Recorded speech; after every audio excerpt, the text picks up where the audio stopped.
ಕೆಆರ್ಪುರ ಕ್ಷೇತ್ರದ ಬಸವನಪುರ ವಾರ್ಡಿನ ಬಿಜೆಪಿ ಮುಖಂಡರು, ಸಮಾಜ ಸೇವಕರಾದ ಜಯರಾಮ್ ಅವರಿಗೆ ಜನ್ಮದಿನದ ಸಂಭ್ರಮ. ಮುಂಬರುವ ಜಿಬಿಎ ಚುನಾವಣೆಯ ಬಿಜೆಪಿ ಟಿಕೆಟ್ ಪ್ರಬಲ ಆಕಾಂಕ್ಷಿಯಾಗಿರುವ ಜಯರಾಮ್ ಅವರು ತಮ್ಮ ಸ್ವಗೃಹದ ಬಳಿ ತಮ್ಮ 48ನೇ ಜನ್ಮದಿನವನ್ನು ವಿಜೃಂಭಣೆಯಿಂದ ಆಚರಿಸಿಕೊಂಡರು. ಕ್ಷೇತ್ರದ ಹಲವಾರು ಮುಖಂಡರು, ಸ್ನೇಹಿತರು, ಹಿತೈಷಿಗಳು, ಕಾರ್ಯಕರ್ತರು ಹೆಚ್ಚಿನ ಸಂಖ್ಯೆಯಲ್ಲಿ ಪಾಲ್ಗೊಂಡು ಬೃಹತ್ತಾದ ಕೇಕ್, ಹೂವಿನ ಹಾರಗಳನ್ನು ಹಾಕಿ ಪಟಾಕಿ ಸಿಡಿಸುವ ಮೂಲಕ ಜಯರಾಮ್ ಅವರ ಜನ್ಮದಿನವನ್ನು ಆಚರಿಸಿ ಶುಭ ಕೋರಿದರು. ವಿಶೇಷವಾಗಿ ಅವರ ಸ್ನೇಹಿತರು, ಹಿತೈಷಿಯಾದ ಉದಯನಗರ ಈಶ್ವರ್ ಮತ್ತು ಅವರ ತಂಡ ಜಯರಾಮ್ ಅವರ ಮೇಲೆ ಹೂವಿನ ಸುರಿಮಳೆಯನ್ನೇ ಸುರಿಸಿದರು. ಈ ಸಂದರ್ಭದಲ್ಲಿ ಮಾಜಿ ಬಿಬಿಎಂಪಿ ಸದಸ್ಯರಾದ ಅಂತೋಣಿ ಸ್ವಾಮಿ ಸೇರಿದಂತೆ ಸ್ಥಳೀಯ ನಿವಾಸಿಗಳು, ಮುಖಂಡರುಗಳು ಪಾಲ್ಗೊಂಡಿದ್ದರು.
ನಮಸ್ಕಾರ. ಇವತ್ತು ನಮ್ಮ ಯಜಮಾನ ಆಗಿರುವ ಇಲ್ಲಿರುವ ನಮ್ಮ ಜಯರಾಮಣ್ಣಂದು ಇವತ್ತು ಬರ್ತ್ಡೇ ಅದ್ಧೂರಿಯಾಗಿ ಒಂದು 100-150 kg ಹೂವನ್ನು ಅವರ ತಲೆ ಮೇಲೆ ಹಾಕಿ ಅವರಿಗೆ ಜನ ಎಲ್ಲ ಆಶೀರ್ವಾದ ಮಾಡಿ ಇವತ್ತು ಸೂಪರಾಗೆ ನಾವು ಬರ್ತ್ಡೇಯನ್ನು ಮಾಡಿದ್ವಿ ಜಯರಾಮಣ್ಣಂದು. ಜಯರಾಮಣ್ಣ ಇದೇ ಥರ 100 ಕಾಲ ಆಯಪ್ಪ ಸುಖವಾಗಿದ್ದು ಇವಾಗ ಯಾವ ಥರ ಆಯಪ್ಪ ಇವಾಗ ಎಲ್ಲರಿಗೂ ಸಹಾಯ ಮಾಡ್ಕೊಂಡಿದ್ದಾನೆ, ಅದೇ ಥರನೇ ಎಲ್ಲರಿಗೂ 100 ಕಾಲ ಎಲ್ಲರಿಗೂ ಇನ್ನೂ ಹೆಚ್ಚಿನ ರೀತಿಯಲ್ಲಿ ಸಹಾಯ ಮಾಡ್ಕೊಂಡು ಆಯಪ್ಪ ಬೆಳಿಬೇಕು ಅಂತ ನಮ್ಮ ಆಸೆ. ಇಲ್ಲಿ ಬಸವನಪುರ ವಾರ್ಡ್ನಲ್ಲಿ ನಮ್ಮ ಜಯರಾಮಣ್ಣ ಇವತ್ತು ಈ ಸಾರಿ GB ಆಕಾಂಕ್ಷಿ ಆಗಿದ್ದಾರೆ. ನಮ್ಮ ಬಸವರಾಜಣ್ಣನ ನೇತೃತ್ವದಲ್ಲಿ ಪ್ರಬಲ ಆಕಾಂಕ್ಷಿ ಆಗಿದ್ದಾರೆ. ಅವರ ಕೃಪೆಯಿಂದ ಈ ಸಾರಿ ಅವರು ಗೆದ್ದು ನಮ್ಮೆಲ್ಲರ ಜೊತೆಯಲ್ಲಿ ಇದೇ ಥರ ಖುಷಿಯಾಗಿರಬೇಕು ಅಂತ ನಮ್ಮ ಸಂತೋಷ. ಅವರು ಗೆಲ್ತಾರೆ, ಗೆದ್ದು ನಮ್ಮ ಮುಂದೆ ಬಂದೇ ಬರ್ತಾರೆ ಅಂತ ಈ ಸಂದರ್ಭದಲ್ಲಿ ಎಲ್ಲರೂ ಹೇಳ್ತೀವಿ. ಅದೇ ರೀತಿಯಾಗಿ ಬಸವರಾಜಣ್ಣನ ಆಶೀರ್ವಾದ ಬೇಕು. ನಮ್ಮ ನಾಡಿನ ಜನತೆ ಮೇಯ್ನಾಗಿ ಅಣ್ಣನ ವಾರ್ಡ್ಗೆ ಯಾರು ಬರ್ತಾರೋ ಆ ಜನತೆ ಸಪೋರ್ಟ್ ಕೊಡಬೇಕು ಅಂತ ಈ ಸಂದರ್ಭದಲ್ಲಿ ನಾವು ಆಶೀರ್ವಾದ ಕೇಳ್ಕೊತಾ ಇದ್ದೀವಿ. ಎಲ್ಲರಿಗೂ ನಮಸ್ಕಾರ. ನನ್ನ ಹುಟ್ಟುಹಬ್ಬಕ್ಕೆ ಬಂದಿರತಕ್ಕಂಥ ಎಲ್ಲ ಸ್ನೇಹಿತರಿಗೂ ಚಿರಋಣಿಯಾಗಿರ್ತೀನಿ ಅಂತೇಳಿ ಈ ಸಮಯದಲ್ಲಿ ತಿಳಿಸ್ತೀನಿ.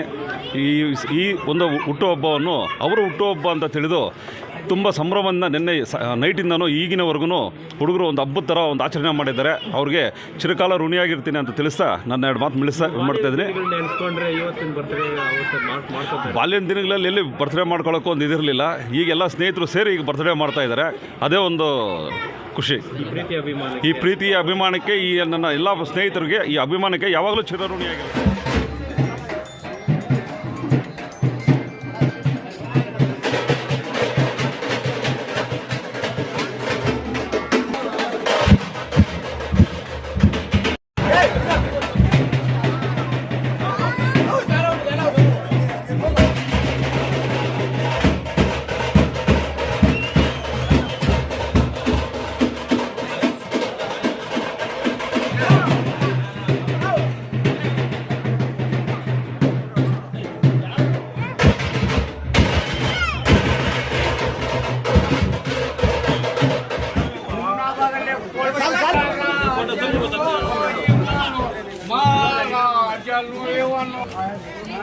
Ahora